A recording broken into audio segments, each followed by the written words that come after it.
안녕하세요. 작가 장준호입니다. 오늘 소개해드릴 작품은 6.25가 발발한 지 37년이 지난 1987년 6월에 청암 박고산 선생께서 펴낸 넌픽션 기록이 되겠습니다. 선생은 2006년 2월에 93세로 작고하였으며 오늘 읽을 넌픽션 기록인 내가 겪은 6.25 어느 군의관의 수기를 비롯하여 행복의 조건, 태양은 빛난다 등 많은 작품을 썼습니다. 선생의 작품이 출판까지는 이어지지는 못했지만 작고하는 그날까지 펜을 놓지 않는 열정적인 분이었다고 알고 있습니다. 오늘 여기에 선생의 작품을 소개하며 기록으로 남기를 바랍니다. 이 기록에 대한 서문은 당시 덕성여자대학교 국문학과 교수인 김우종 교수가 후대를 위한 역사의 증언으로 하였습니다. 그의 서문을 보면 이렇게 쓰고 있습니다. 지금까지 6.25 전쟁의 실상을 증언해주는 많은 문학작품이 쏟아져 나왔었다. 그렇지만 유감스럽게도 우리 문학은 그 같은 민족 최대의 비극에 대한 증언에 있어서 다분히 리얼리티의 부재라는 비난을 받는 경우가 있다. 전쟁을 직접적으로 가까이서 체험하지 않았을 뿐만 아니라 실상을 연구하고 찾아내는 노력이 부족했다는 것이다. 이런 실정에서 보자면 넌픽션이라는 장르는 매우 중요하다. 6.25의 경우에는 그것이야말로 6.25가 무엇인지를 말해주는 가장 정직하고 확실한 교과서가 된다. 이 책은 바로 그런 의미를 지닌 넌픽션이다. 기록된 내용으로 보자면 1950년 9월 5일부터 11월 12일까지로 기록되어 있으니까 약 2개월에 걸친 6.25 넌픽션이다. 그런데 3년간의 전쟁 중에 단 2개월이지만 이 기간은 가장 6.25 전쟁이 절정적인 비극의 양상으로 전개되던 시기의 한 토막에 해당된다. 저자는 군의관으로서 자신의 책무에 최선을 다하며 정직하고 확신에 넘친 역할을 수행해 나가고 있다. 그리고 부대 이동에 따라 북한 땅까지 보게 된 그는 전쟁으로 인하여 우리 민족의 삶이 어떻게 파괴되고 거기서 그들을 어떻게 몸부림치며 살아나갔는지를 말해주고 있다. 저자는 이 책을 6.25를 체험하지 않은 세대를 위해서 내놓고 있다. 그 고통을 모르고 자라는 전후 세대들, 그들의 2세, 3세, 그리고 또 그 뒤의 후손들에게 들려주려는 것이다. 그리하여 자유와 평화가 영원히 있고 그 속에서 그들에게 행복이 주어지고 우리 민족이 다시 그런 비극을 반복하지 않도록 의지를 심어주고 자각을 일깨워주기 위함이다. 비록 한 개인의 기록이지만 우리들의 기억 속에 남아있기를 바란다. 이렇게 얘기를 하고 있습니다. 제가 72년 전의 기록을 컴퓨터 앞에 앉아 유튜브라는 웹사이트에 올릴 수 있어 그 감회가 새롭습니다. 선생은 머릿말에서 이렇게 말했습니다. 그 당시 기록된 나의 수기 중에는 후일에 와서 볼 때 사실과 약간 다른 점이나 불충분한 점이 없지 않을 것이다. 그렇지만 나는 구차스럽게 이것을 정정코저 하지 않았다. 이렇게 말을 했습니다. 그러면 청암 박고산 선생의 내가 겪은 6.25 어느 군의관의 수기를 읽어드리겠습니다. 어느 군의관의 수기. 9월 5일 화요일 맑은 후 비. 얼마 전부터 경북 입실에 주둔하고 있는 예하부대인 창고중대와 정비중대 대원들의 건강 상태와 위생 상황을 검토하기 위하여 나는 어제 3시 30분경 경북 영천으로부터 종군 의사 M선생과 같이 당지에 의명 출장을 하였다. 우리는 우선 조사 목표를 첫째, 환경의 적부, 둘째, 음료수, 셋째, 식사, 양과 질, 넷째, 오물 처리, 다섯째, 대원의 영양상태 등의 5개 조항으로 분류하여 검토하여 본 결과 제4항 오물 처리에 대해서는 연구할 여지가 있다고 생각되었으나 기타 4개 항에 대하여는 별로 지적할 만한 점을 발견하지 못하였다. 밤에는 정비중대가 주둔하고 있는 임실 국민학교에서 교실 한쪽을 빌려 담요 한 장을 깔고 한 장을 덮고 자게 되었는데 밤이 깊어감에 따라 차츰 추워졌다. 언제 잠이 들었는지는 모르겠으나 깨우는 소리에 일어나 보니 새벽 1시였다. 창고 중대장 피대위로부터 전화가 왔던 것이다. 창고 중대는 입실면 사무소에 주둔하고 있었다. 이 밤중에 무슨 일일까 생각하면서 나는 옆방으로 가서 수화기를 들었다. 여보세요? F대대 의무대장 피중이입니다. 나는 창고 중대장인데 밤중에 깨어서 미안합니다. 수화기를 통하여 흘러나오는 낯익은 피대위의 음성이 의외로 크게 조용한 실내의 공기를 흔들었다. 별말씀을. 피대위님께서 수고하십니다. 그런데 무슨 일이십니까? 지금 본부 부관 C대위로부터 의무대장에게 전화해 달라고 전화가 왔기에 전합니다. 아시겠지만 F대대 B중대와 전투를 하고 있지 않습니까?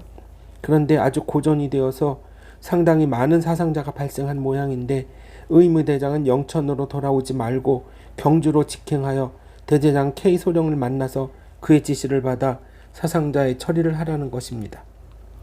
나는 깜짝 놀랐다. 그렇게 많은 타격을 받은 것 같습니까? 네, 상당한 피해를 입은 모양입니다. 그럼 곧 경주로 가야겠는데 차편이 있겠습니까? 전부 출동하고 지금은 한 대도 없는데요. 그럼 어떻게 하나? 가까운 곳이면 걸어서라도 가겠지만 그렇게 할 수도 없고. 새벽녘에는 귀대하는 차가 있으니 그때까지 기다리면 편리를 보아드리겠습니다. 나는 어떻게 해야 좋을까 잠깐 생각해 보았으나 별다른 방책이 없기에 그렇게 하기로 결정하고 다시 자리에 누웠다. 앞으로 닥쳐올 사태에 대비해서 시간이 허락하는 대로 좀 더 자줄 필요가 있었기 때문이다. 안강은 경주에서 포항으로 가는 길과 영천에서 포항으로 통하는 길, 그리고 청송 방면에서 경주로 남하하는 길 등 세 갈래 길의 합류점에 있어 위치하고 있는 교통의 요충으로서 적은 경북 청송군 도평을 점령하고 다시 보현산을 동쪽으로 우회 남하하여 기계를 점령하였으며 계속 남진하여 이 안강을 탈취하려고 하는 것인데 기계에서 안강은 약 12km에 불과하다. 이 방면의 적병력은 약 2개사단이라고 하며 사령관은 만주 군관 학교장으로 있다고 전하여지던 소위 무정이라고 한다. 만일 이 안강의 적의 수중에 들어가게 되면 적은 다시 여기를 거점으로 하여 남으로 경주를 찌르고 서쪽으로는 영천을 포위할 태세를 취할 것으로 추측되는데 그렇게 되면 외관 방면 전세와 아울러 대구가 위태로울 것이니 이 안강지구 전투의 귀취야말로 중차대하다고 아니할 수 없다. 우리 F대대 B, C 중대도 이 전투에 참여하고 있는 것이다. 잠결에 부르릉 하는 자동차 소리에 깜짝 놀라 깨어 덮고 있던 담요를 박차고 일어나니 아직 창밖이 깜깜하였다.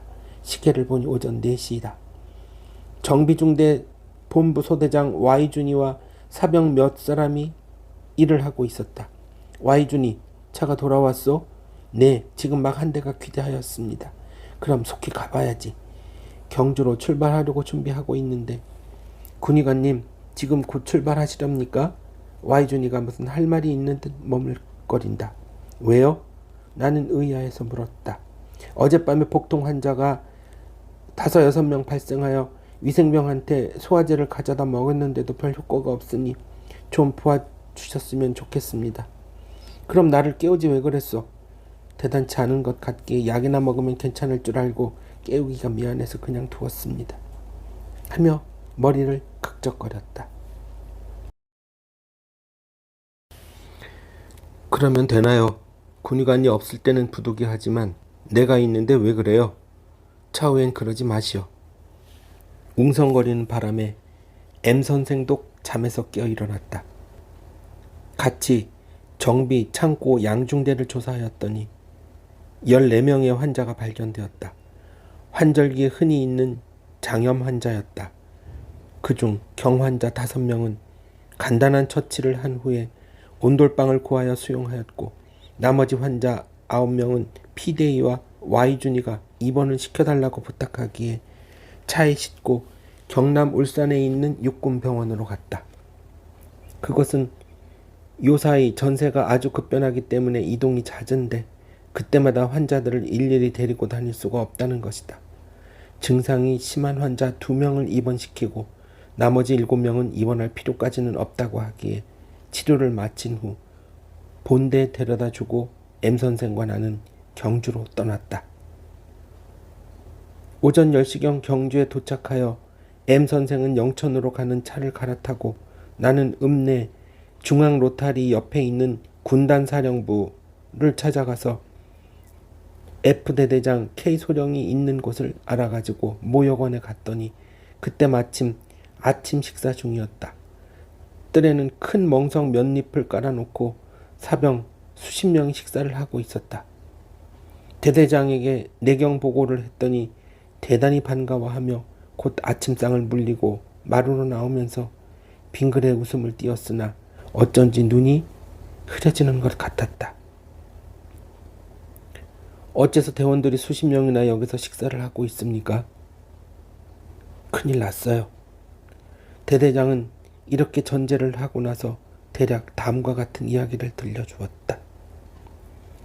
안강지구 전투에 참여한 B중대는 X고지를 그리고 C중대는 그 옆에 있는 Y고지를 수비하고 있었는데 우리의 약 3배로 추정되는 병력을 가진 적에게 포위되어 용전분투하였으나 중과부적으로 전멸의 위기에 빠지게 되었다. C중대는 중대장 피대위를 비롯하여 악전고투 끝에 간신히 그 포위망을 돌파하고 적의 점령지에서 탈출하여 경주에 돌아와 대대장에게 그간의 경위를 보고하고 현재 서천교 아래 개울가에서 잔여 병력을 수습하여 재평성 중에 있는데 S대위가 지휘하는 B중대는 적의 중위에 빠져 연락도 두절되고 무전도 끊겨서 그 상황을 전혀 알 수 없으니 이번 전투에서는 많은 부하를 잃었고 무슨 낯으로 부대장님을 뵙겠냐고 탄식하였다. 그리고 지금 식사를 하고 있는 대원들은 X고지에서 간신히 그 중위를 뚫고 나온 B중대 병사들인데 그 지점은 이미 적의 수중에 들어갔으리라고 추측되며 B중대장의 소식을 전혀 알 수 없으니 C중대장이나 만나보고 귀영하여 상황이 명백하여질 때까지 기다리는 것이 좋을 것이라고 말하였다. 나는 그 의견에 따라 안강에 가는 것을 일시 중지하고 영천으로 가는 길이 약 1km쯤 가서 서천교 아래에 도달하였다. C중대장 피대위를 떠나서 굳은 악수를 하였다. 얼마나 고생하셨소? 하고 위로를 하였더니 두 눈에 눈물이 핑 도는 것 같았으나 아무 말이 없이 빙그레 웃기만 하였다. 패장은 병을 말하지 않는다라는 심정이 아니었을까. 대원들은 모두 총포와 차량의 손질을 하고 있었다. 조금 있으니까 영천 방면에서 많은 차량이 줄을 지어 경주를 향해 오고 있었다. 그들이 가까워지니 의외로 우리 부대 차량들이었고 의무대 차도 왔다. 사유를 들어본 즉 군단사령부에서 후퇴 명령이 내려 입실로 이동 중이라고 한다. 여기서 명백해진 상황은 다음과 같았다.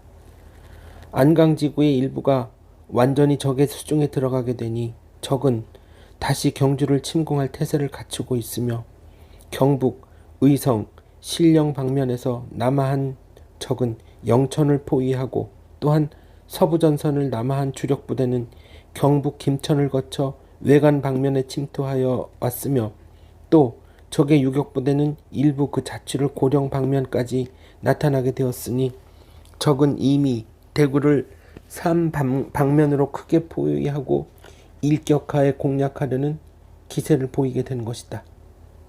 아침에 경주에서 차를 갈아타고 영천으로 귀대한 M선생도 이 차에 있었다. 나도 이 차에 동승하고 입실로 돌아왔다.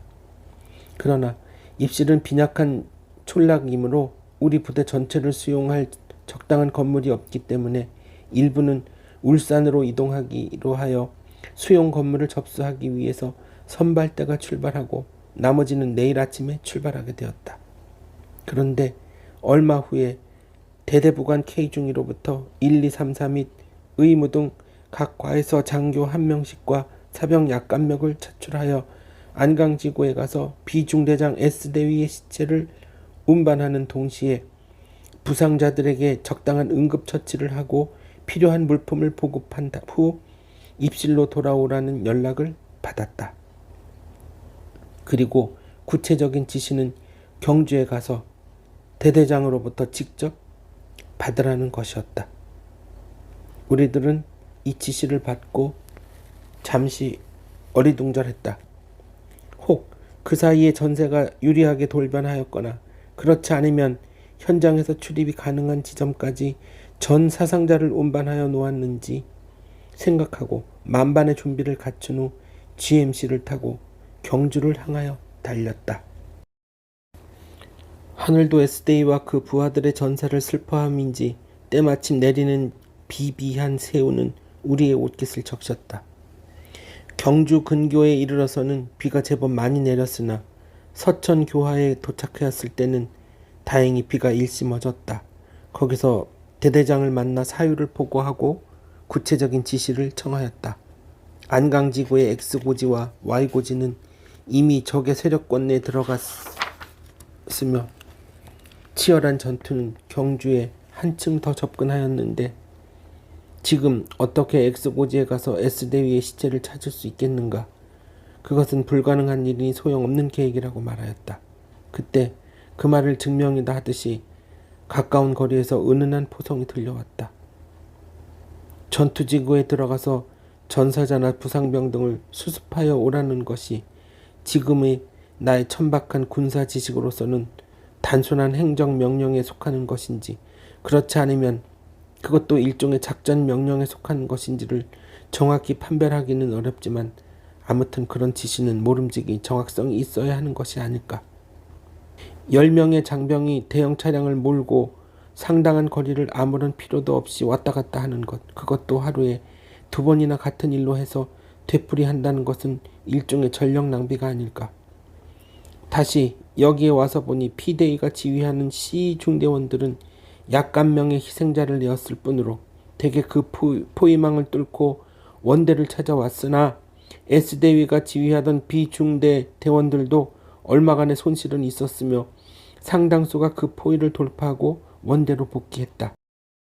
나는 이번에 비로소 상당히 큰 전투가 아니고서는 수십 명의 전사자가 나오는 것이 아니라는 것을 알게 되었다. 생활한 대원들의 보고를 종합하여 보면 중대장 S대위는 X고지를 끝내 사수하며 바다의 조수처럼 밀고 올라오는 적군의 파상 공격을 최후의 일각까지 격퇴하였으나 마침내 탄환이 떨어지자 그 자리에서 연락병과 함께 장렬한 자결을 감행하였던 것이다. 총신이 장렬하여 구부러져서 탄환이 나가지 않게 될 때까지 적을 향하여 쏘고 또 쏘아 끝까지 굴복지 않은 그였다. 최후의 단일발을 남기고 탄환이 떨어지자 살아서 적에게 굴욕을 당하느니 차라리 죽어서 국가에 충성 다하겠다고 스스로 자신의 심장을 쏘고 쓰러진 그였다. 우리 일행은 재편성을 끝마친 BC 중대와 함께 입실에 돌아왔다. 그때 경주읍에서는 은민에게 내일 정오까지 전부 소개하라는 포고가 내렸기 때문에 궂은 가을비를 맞으며 남부여대하고 어린이들의 손목을 끌고 나무로 걸어가는 긴 행렬의 수많은 피난민들을 볼 때 충심으로 동정을 금할 수 없었으며 또한 일종의 처참한 감회를 뼈저리게 느꼈다. 이것이 누구의 죄며 누가 책임을 져야 할 것인가. 사변 당시 영등포에서 수원으로 투퇴하던 때의 처참한 광경이 다시 나의 눈앞에 어른거렸다. 고 S대위의 생전의 모습이 나의 마음을 괴롭혔다. S대위의 장렬한 최후의 장면이 보이는 듯했다. 저녁에 잠자리가 없어서 민가에 나가 촉 한 캔을 빌려 법무과장 C대위와 함께 하룻밤을 지내기로 하였다. 주인댁 맞사이도 포항 근처에서 피난을 왔는데 그곳 국민학교 교장이라고 한다. 공산군이 포항을 침공하였을 때의 이야기를 들었다. 다사다난한 하루였다. 한많은 하루였다. 9월 6일 수요일 맑음. 부대본부는 계획에 따라 울산으로 이동하고 대대본부는 종전대로 입실에 계속 추진하게 되었다. 오전 10시 30분경에 본부 의무대는 보행이 어려운 환자 전원을 차에 태워서 의무과장 L대위의 인솔하에 목적지로 출발하였다. 나는 내일 의약품 수령차 울산에 가서 다시 만날 것을 약속하고 굳은 악수를 하고 헤어졌다. 의약품은 영천에서 출발할 때 이미 기차편에 울산으로 수송되었기 때문이다. 경북 입실은 거리상으로 보면 경주와 울산의 거의 중간에 위치하고 있는 깨끗하고 조용한 한계 역전 부락으로 울산항과 간포가 가깝기 때문에 생선이 흔하다. 그리고 경주 쪽으로 약 8km 북상하면 불국사역도 있는데 이 중간에 동쪽으로 꺾이는 도로가 있어 그리로 얼마 가지 않아 역사상 유명한 불국사가 있으며 거기서 얼마 가지 않아 국보적인 존재인 석굴암에 도달하게 된다. 거리에는 시가에 비하여 어울리지 않으리만큼 큰 건물과 상당한 시설을 갖춘 의원이 있었다. 나는 처음에 이 의원을 빌려서 의무대를 설치하려고 생각하고 원장을 찾아가 면담을 희망하였으나 그분은 이미 수일 전에 부산으로 피난을 가고 의원 일체의 관리를 위임받은 모 씨가 있었는데 그분도 곧 의원을 철폐하고 부산으로 갈 계획을 하고 있다며 빌려주는 것을 좋아하지 않는 것 같았다. 그런데다 대대본부와의 거리가 상당히 멀기 때문에 불편한 점도 있어서 그 계획은 포기하고 말았다. 나는 위생병 약관명을 지휘하여 전일 N대대 본부였던 건물을 접수하여 의무대를 설치하였다. 그런데 가장 곤란한 문제는 변소에서 넘쳐 흐르는 내용물을 어떻게 처리하느냐는 것이었다. 물론 주민은 대부분 농민이지만 정세가 이렇게 소란하여 언제 가산을 버리고 피난을 가게 될지 모르는 형편이니만큼 마음이 들떠서 영농에 성의가 없었다. 따라서 비료로서 분뇨를 요구하는 사람이 전혀 없었다. 나는 부득이 입실 대한청년단장을 방문하여 그 실정을 말하고 우리 부대에서 나오는 잔반을 제공하는 조건으로 변소권을 해결하였다. 9월 7일 목요일 맑은 후 흐림. 마침 부대본부로 가는 차편이 있어서 N중사와 같이 울산에 갔다. 의무대는 반양식으로 된 상당히 큰 건물을 접수하고 들어 있었는데 아직 정리 중이라 모두 바빴다. L대위와 M선생도 있었다. 전일 영천을 출발할 때 화차편에 울산으로 탁송한 의약품이 차량 연결착오로 부산으로 직행하였기 때문에 철도 당국과 교섭 중에 있다고 하며 현재 가지고 있는 것이 얼마 되지 않기 때문에 분배량은 아주 적었다. 그 차량에는 우리 대대 위생병도 3명이나 승차하고 있으며 출발 당시에는 이런 착오를 계산해 넣지 않았기 때문에 식량 준비가 부족했다. 본부 의무대에서 주부식을 가지고 가서 적절한 조치를 취하기로 하였다. 귀대할 차편을 기다리고 있는데 부관부에서 연락이 와서 L대위와 M선생은 시내 모 국민학교에서 실시하는 신병 신체검사장의 검사관으로 출장하였다.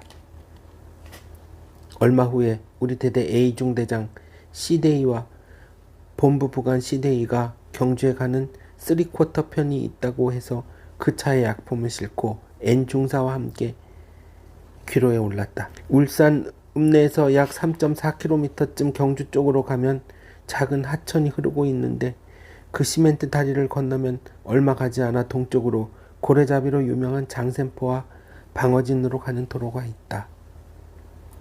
이 분기점을 조금 지나면 도로가 비에 많이 패어 통행이 몹시 불편한 지점이 몇 군데 있었는데 이곳을 지날 때마다 현대전에서 가장 중요한 의의를 가진 군사상 주보급로를 어째서 속히 보수하지 않는지 의아하게 생각하였는데 돌아올 때 보니 간단없이 오고 가는 차 때문에 놓고 들 수 없이 bab이 일어나는 먼지를 무릅쓰고 미군들이 소매를 걷어붙이고 보수공사를 하고 있었다. 나는 그들의 협조에 충심으로 감사하였으나 한편으로 부끄럽기도 하였다. 우리 국군에도 공병부대가 있는데 어째서 한국 공병이 이 공사를 하지 않고 미군에 노고를 끼치는 것일까? 하기야 조수처럼 밀고 내려오는 공산군의 대병력을 저지하기 위해서 공병도 보병 전투를 하고 있었으며 또한 공병 본연의 의무로서 일로 남진을 감행하고 있는 적의 기계화 부대의 저도를 억제 지연을 시키기 위해서 장애물을 가설, 교량 및 도로의 폭파, 대전차 지뢰 또는 대인 지뢰 매설 등등 미처 손이 돌지 않는다고도 할 수 있을 것이다. 그럼 일부를 양보하여 한국군 공병의 사정은 그렇다 치더라도 후방 국민이 얼마든지 있지 않은가? 후방 국민은 전시의 도로 보소를 하여서는 안 된다는 법이 있을까? 자유민주주의를 수호하기 위해서 만리 2역에 와서 막대한 물자를 소비하고 많은 피를 흘리고 또한 존귀한 생명까지 바치고 있는 그들에게 이러한 노고마저 끼치지 않으면 안 된다는 것은 과연 우리의 입장으로서 더 이상 온당한 일이라고 할 수 있을 것인가? 나는 이해하기 곤란하였으며 개탄할 일이라고 생각하였다.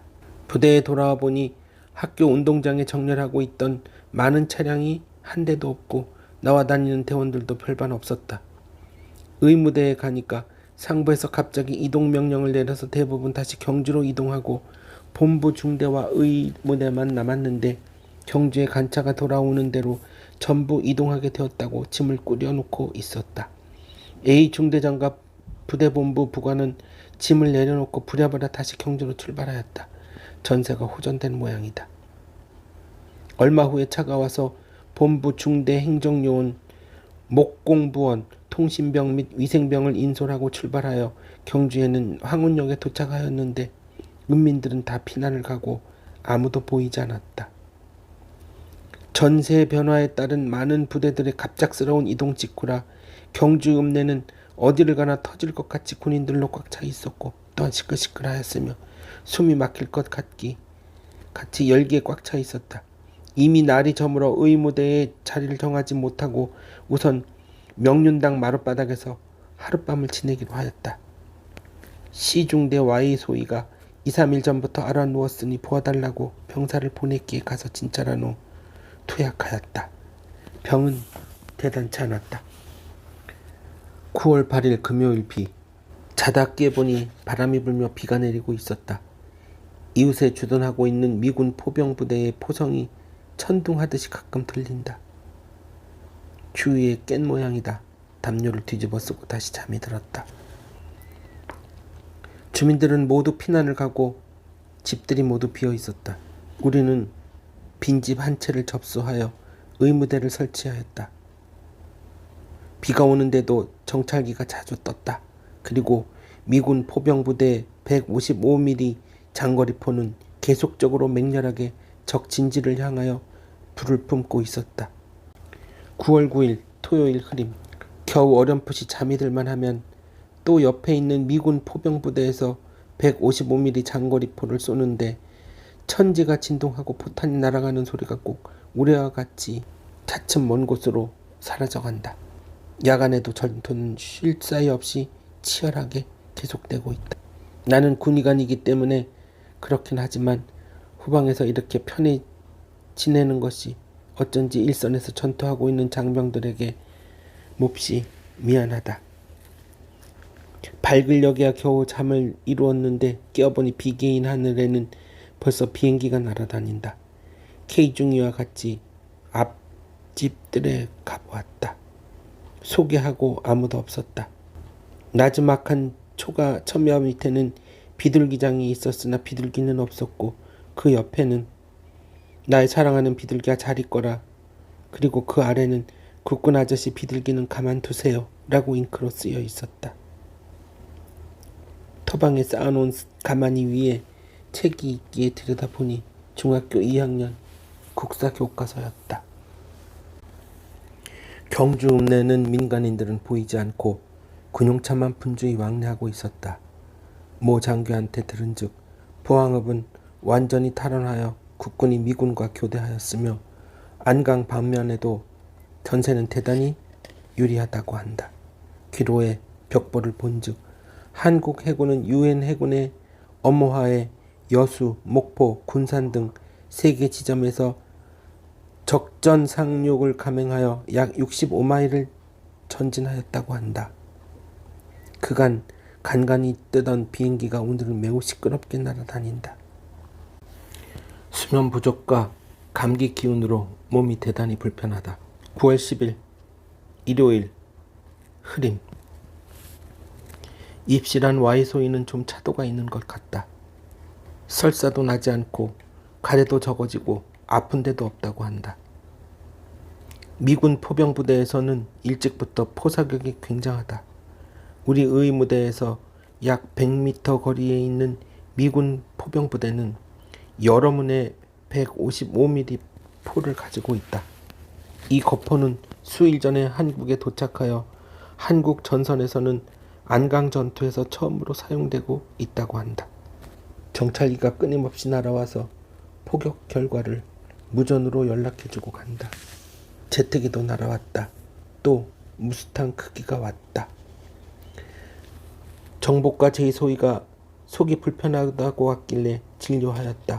인천 상륙부대를 소련 비행기가 폭격하였는데 미공군 제트기가 공중전에서 그중 한 대를 격추하였으며 비행사 한 명이 낙하산을 타고 탈출하였으며 생명을 구하였는데 포로로 하여 보니까 소련인이었으며 심사하기 위하여 유엔군 본부에 보냈다고 제이소희가 말하였다. 아침 먹은 후 미군 포병부대가 이동하기에 물어보니까 포항으로 간다고 했다. 9월 11일 월요일 흐림. 아침 일찍 부대장 숙사에 들렸더니 이소령을 데리고 부산에 갔다 오라는 지시를 받았다. 이소령은 부대장이 가장 신이 많은 참모의 한 사람으로서 철수작전 때 경북 의성 전투에서 적의 다발총탄에 좌측 상흉부에 관통을 당하여 부산 육군병원에 수송되어 입원 가류 중에 있는 성실한 청년 장교이다. 본부 의무대에서 의약품 약관을 타가지고 차량 연결착오로 부산으로 해서 경남 기장에 가있다 돌아온 대대 위생병 3명과 같이 경주 대대본부로 돌아와서 위생병과 의약품을 내려놓고 부관부에 부산에 출장을 가게 된 사유를 연락하여 놓고 N중사와 같이 다시 울산에 갔다. 부대본부에서 출장 수속을 밟느라 오후 5시경이야 겨우 출발할 수 있었다. 이 길은 나는 벌써 몇 번인가 왕래하여 낯익은 곳이 몇 군데 있었다. 이미 날이 어두워져서 앞을 보지 못하고 집으로 갔는데 우리 가족은 현재 부산 영도에서 방 한 칸을 빌려서 피난살이를 하고 있었다. 1950년 6월 25일은 마침 일요일이었다. 집사람은 애들을 데리고 교회에 가고 나는 일요일이라서 출근을 하지 않기 때문에 혼자 집에서 쉬고 있었다. 그때 군의관으로 임관한 지 얼마 되지 않은 나를 한강 이남에 위치하고 있는 육군부대 F대대의 군의관으로 배속되어 그 부근에 있는 육군 관사에서 살고 있었다. 이 관사는 원래 주한미군들에게 빌려주기 위해서 건축된 양식 가옥으로 미군들이 살고 있었는데 미국의 정책이 동북아 방위선을 후퇴시킴으로써 한국은 그들의 방위망에서 벗어나게 되어 한국을 포기하고 그들의 병력을 철수하는 바람에 비게 되어 국군 장교와 중사급 이상의 가족들이 들어가 살고 있었다. 낮 12시가 가까웠을 무렵 교회에서 돌아온 집사람이 부대에 비상이 걸렸다고 얘기를 해주었다. 교회에서 오다가 K중이 부인을 그 집 앞에서 만났는데 부대에서 비상이 걸렸다는 통보가 있어서 자기 집 남편은 급히 부대에 들어갔다며 오늘 새벽에 이북에서 밀고 내려와서 38선이 풀렸는데 지금 일선에서는 상당히 치열한 전투가 벌어지고 있는 것 같다고 얘기했다고 했다. 나는 과거에도 가끔 이북 공산군이 집적거려서 38선에서 소규모의 충돌이 일어났으며 얼마 전에는 강원도 홍천 지방에서 꽤 큰 충돌 사건이 있었다는 사실을 신문 라디오 보도를 통해 알고 있었다. 그런데 이번은 어쩐지 예감이 좀 좋지 않았다. 큰 길가에 나오니 스피커를 장치한 찝차와 쓰리쿼터에서 분주히 오가며 외출 중이거나 휴가 중인 장병들은 속히 귀대하라. 속히 귀대하라 하고 외쳐대고 있었다. 이번 일은 보통 일이 아니구나 생각했다. 부대를 가보니 거기도 암울한 분위기에 휩싸여 있었다. 오늘 새벽 4시를 기하여 북한 공산군은 많은 소련체 탱크를 앞세우고 38도선 전역에 걸쳐 일제히 남침을 개시했다는 것이다.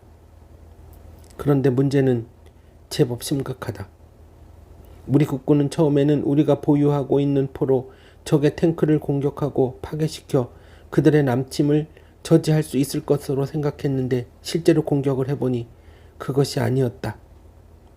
우리 포탄이 남하하는 적의 탱크의 포탑을 명중시켰는데도 포탑은 파괴되지 않고 빙그로 회전할 뿐이고 탱크는 두서너 번 덜컹거리며 주춤하다가 다시금 우글우글 굉음을 내며 공격을 퍼오면서 내달리고 있는 것이다. 탱크. 우리 국군에게는 한 대도 없는 그 탱크였다.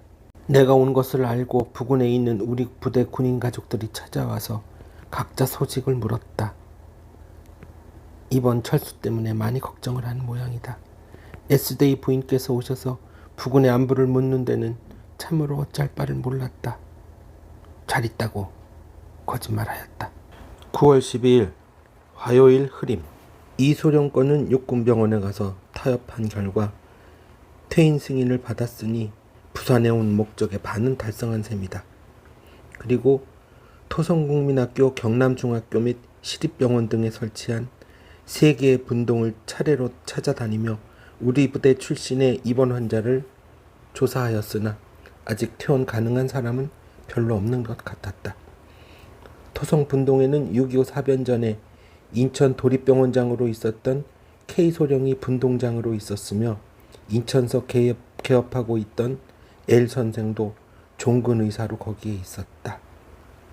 다시 육군병원에 돌아와 이소령이랑 4명이 준비하고 있어 곧 귀로에 올랐다. 부산으로 올 때에는 잘 달리던 차가 귀로에는 가끔 고장이 생겼다.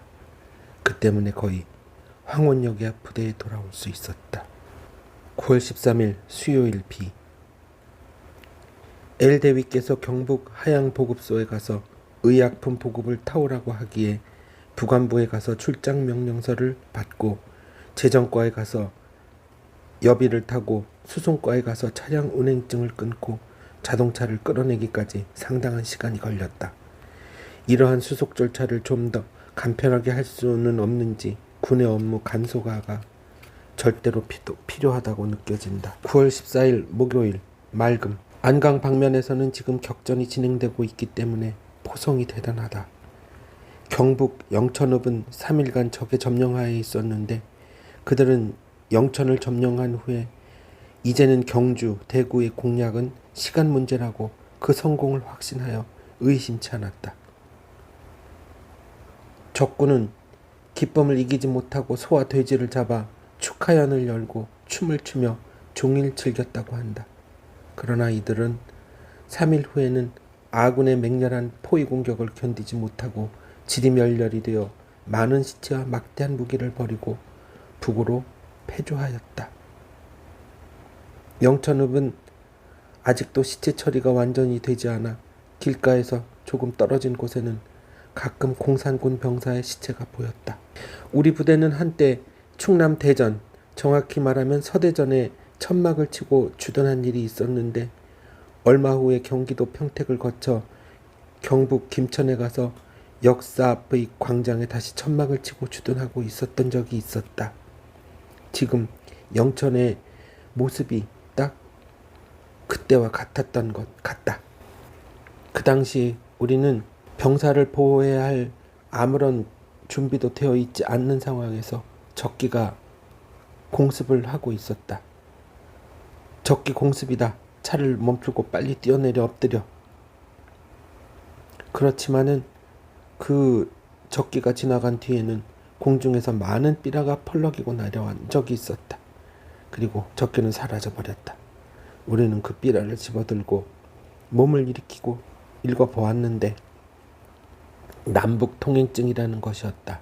소위 인민군 총사령관 최영관의 명의로 된 것인데 그 통행증을 가지고 자유로이 이북으로 갈 수 있다는 것이었다. 도대체 그 많은 군인들이 다 이것을 보았으면 어떡하나 하는 걱정도 되었다. 영천 역전은 건물이 대부분 파괴되어 그때의 격전을 말해주고 있었다. 시내로 들어가면서 전선은 전부 절단되어 거미줄이 내려뜨리는 듯이 어수선한데 육군 통신병과 민간 전공인들이 통신망의 복구에 힘쓰고 있었다. 9월 15일 금요일 흐린 후 비. 수송과에서 고장난 쓰리쿼터를 타고 늦게야 떠났기 때문에 도중에 캄캄하게 어두워졌다. 비도 내렸다. 경주 가까이에 와서는 보슬비가 잔잔히 내리고 있었는데 뒤에서 웽 하고 사이렌 소리가 나더니 난데없이 미군 MP 차가 앞을 가로막고 MP 한 사람이 우리를 보고 이렇게 말했다. 댕끼나이 댕끼나이. 영어도 아니고 한국말도 아니어서 갑자기 무슨 말인지 알아들을 수가 없어 갸우뚱거리고 있는데 그 MP가 자동차의 헤드라이트를 손가락으로 가리켰다. 운전병이 그제서야 저 사람이 일본말 하는 거 아니에요? 라고 말했다. 헤드라이트를 끄고 가라는 말이군. 댕끼나이는 전기가 없다 라는 서투른 일본말이었다. 그 MP에게 알았다고 대답하고 불을 껐더니 그때야 그 차는 휑하니 가버렸다. 사방은 먹물을 칠한 것 같이 깜깜하여 어디가 어딘지 분간할 수가 없었다. 천천히 몰아 교회에 왔을 때 갑자기 하늘이 환하게 밝아지기에 어찌된 일인가 하고 보니 조명탄을 올려서 풋볼만한 불덩이가 천천히 공중에서 내려오는데 그 부근 일대가 낮과 같이 밝았다. 참으로 일대장관이었다. 부대본부가 내일 오전 8시 정각에 울산을 출발하여 경주로 이동할 예정이다. 나는 아침에 일찍 출발하기를 단단히 얘기하였다. 9월 16일 토요일 비. 6시가 지나도록 기다렸으나 자동차가 오지 않아 위생병을 보냈더니 아직 자고 있어서 깨웠다고 한다.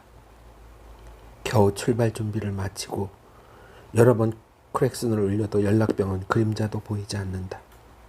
한참 지나서 그가 나타났다. 군인이 전시에 이렇게 시간을 지키지 않아서야 어떻게 전쟁을 이길 수 있냐고 기합을 넣었다. 입시를 조금 지나서는 차가 전혀 움직이지 않아 부득이 지나가는 딴 차를 잡아타고 급히 부대본부에 갔더니 이동은 그리 급하지 않은 데다 비가 내리는 만큼 언제 출발하더라도 기장이 없도록 대략 준비를 해놓고 대기하라고 하니 참으로 한심하였다. 부관부에 가서 보직신고에 시간을 물었더니 오전 10시에 할 예정이었으나 부대장께서 아직 귀대하지 않아 오후 4시경에야 있으리라고 한다. 어제 같은 차로 온 본부중대 본부소대장 K중이는 이번 진급에서 빠졌다고 대단히 분개하고 있었다. 도대체 내가 뭐가 부족해서 진급에 떨어진 겁니까? 흥분한 어조로 중대장에게 따졌다. 과거의 개인 감정을 가지고 공무를 이렇게 편벽되게 한단 말인가요? 부관이 어째서 나를 추천하지 않는다는 말입니까? 하더니 엉엉 울었다. 9월 27일 수요일 비온 후 맑음. 부대 부관부에서 내일 28일 오전 8시부터 신체검사가 있다는 지시를 받고 와본즉 학교 당국에서는 그런 사실을 전혀 모른다고 하니 당황스럽다. 학교에서는 알고 있으며 시험관 모대위 이하 수명이 동네로 출발하였는데 오래지 않아 도착할 것이라고 하기에 학교 부관과 전화를 교대하였다.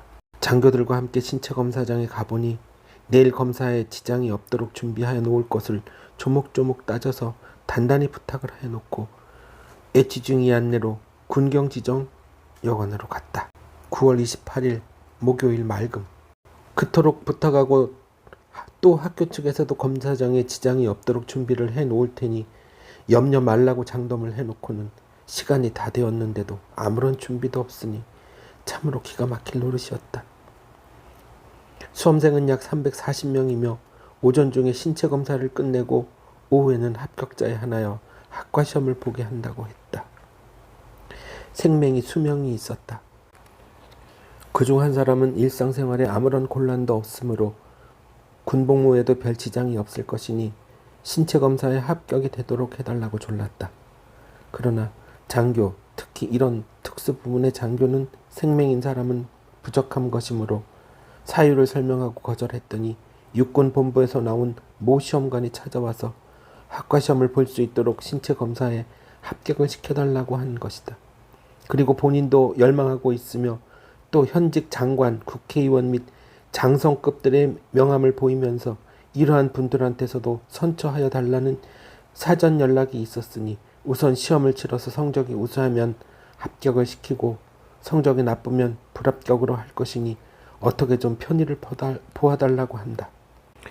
시험 성적만 가지고 합격 불합격을 결정한다면 신체 검사는 무엇 때문에 실시하며 불필요한 것이 아니냐고 했다. 어쩌면 나는 한 젊은이의 열망에 찬물을 끼얹었는지도 모른다. 또 여러 사람의 희망을 저버렸다. 과연 옳은 일을 한 것일까?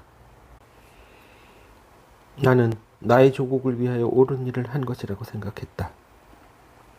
돌아오는 길에 엘 선생 댁을 찾아가 보았다.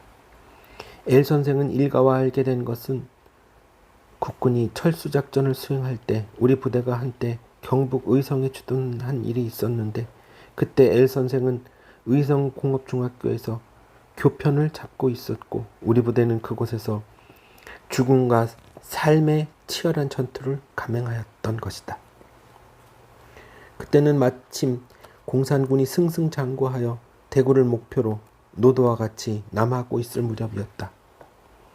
적은 점차 병력을 투입하여 세 방면으로 우리 부대를 포위하는 태세를 취하였고 그동안에 얻은 정보는 적의 진지를 넘어 불악에는 이미 인민위원회가 조직되었으며 소위 그네들의 인민재판에 의하여 민주진영의 인사들이 처형되었고 또 적은 대부분 자동화기로서 무장되어 있고 상당히 많은 기관포와 박격포를 소유하고 있었다. 부대장은 의성 부대 본부에서 화목국민학교에 설치된 대대지휘소까지 나와 있었는데 한 노인이 부대장에게 면담을 처해 품속에서 편지를 꺼내주고 돌아갔다.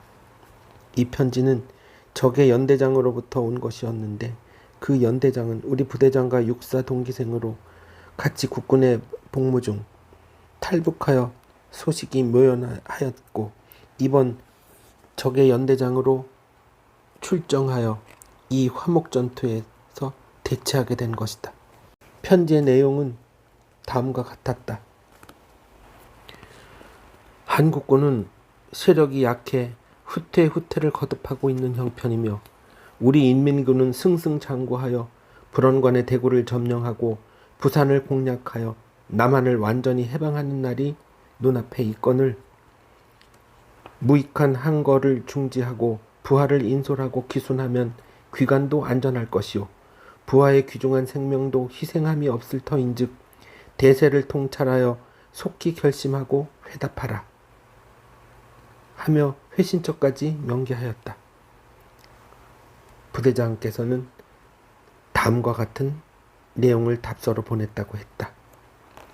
귀하는 과거에 대한민국의 녹을 먹은 자로서 조국을 배반하고 월북하였으며 금일 다시 총을 들고 조국에 대적하니 이는 대역이다. 그대와 같이 무도한 자와 무슨 말을 할 것인가. 승패는 병가 상사요. 또한 전쟁의 승패는 병력의 다가와 병기의 우열만으로 결정되는 것이 아니라 오직 승리는 정의에 따르는 법이니 종국적 승리는 정의의 국군이 차지하게 될 것인즉 여러 말 하지 말고 한번 자웅을 결하여 보자는 요지로서 북쪽에 전달하라고 하였다. 이리하여 치열한 전투는 전개되었고 적의 박격포탄과 경기, 중기, 옛 하나는 빗발치듯 우리 전지에 집중되었다. 아군 병사들은 칼빈 소총과 에만 소총을 가지고 있었으며 각 중대에는 1문의 기관총이 있었을 뿐이다. 주야를 불문하고 전투는 계속되었으며 병력은 자꾸 소모되어 갔다. 적은 새로운 병력을 보충하였으나 우리 부대는 보충할 병력이 없었다. 캄캄한 밤이었으므로 아군을 분별하기가 곤란하였고 서로 붙잡고 치고받으며 뒹굴다가 상대의 모자를 쳐서 벗겨버리고 머리를 만져 깎아중이면 적이므로 칼로 찌르고 만약 머리가 길었으면 다른 적수를 찾아 싸웠는데 먼 동이 틀 무렵에는 적의 진지를 완전히 점령하고 적은 보현산으로 패조하였다. 다음날 수집한 정보에 의하면 적은 약 200명에 달하는 부상병을 산 너머 부락으로 치료한 후 보현산 방면으로 후퇴하였는데 그들이 한 말이 우리가 38도선을 돌파하고 남한에 내려온 이후 이번같이 악독한 국방군을 만나기는 처음이다 라며 갔다고 했다. 이번 전투의 혁혁한 공적을 찬양하여 F대대 A중대장과 KDA와 B중대 P상사의 2명에게 명예스러운 미국의 훈장이 수여되었다. 얼마 후에 상부의 명령에 의해 육군본부 직속 유격대대와 교대하고 우리 부대는 영천으로 이동할 수 있었다. 9월 30일 토요일 맑음. 달리는 차 안에서 사방을 살펴보니 길 양쪽의 산이 모두 사람의 얼굴이 상처를 받은 것처럼 희끗희끗 패였는데 그게 모두 포탄을 맞은 자리였다. 또 철로 터널 입구에는 집중 사격을 받아서 시멘트 벽이 벌집 모양으로 구멍이 숭숭 패여 있었다. 전투가 얼마나 치열했는가를 알 수 있었다. 양쪽 도로변으로 적의 탱크가 서너 대씩 파괴되어 처참한 잔해를 폭로하고 있었는데 가면서 무려 수십 대를 볼 수 있었다. 미처 정리하지 못한 곳에는 아직도 공산군의 시체와 죽은 말들도 가끔 눈에 띄었다. 보기에 민망하였다. 후속 부대는 그들을 묻어주고 갈 수는 없었을까? 모든 의지가 떠난 시체에는 아무런 죄도 없는데 어떤 곳을 지날 때는 사취 때문에 숨을 쉴 수가 없었다. 안동시가는 대부분 파괴되어 있었다. 파괴된 가옥 안에는 아직도 공산군 시체가 있는 곳도 있었다. 민가의 불이나 화재 비상이라고 하기에 나가보니 부대 본부에서 조금 떨어진 민가에서 불이 났는데 온돌 과열로 인한 화재였다. 많은 전쟁으로 피해를 보았겠지만 천행으로 그 액을 면한 집이 오늘에 와서 부주의로 인해 태워버렸다는 것은 참으로 애석한 일이다. 그 가족들이 월동할 일을 생각해보니 마음이 아프다.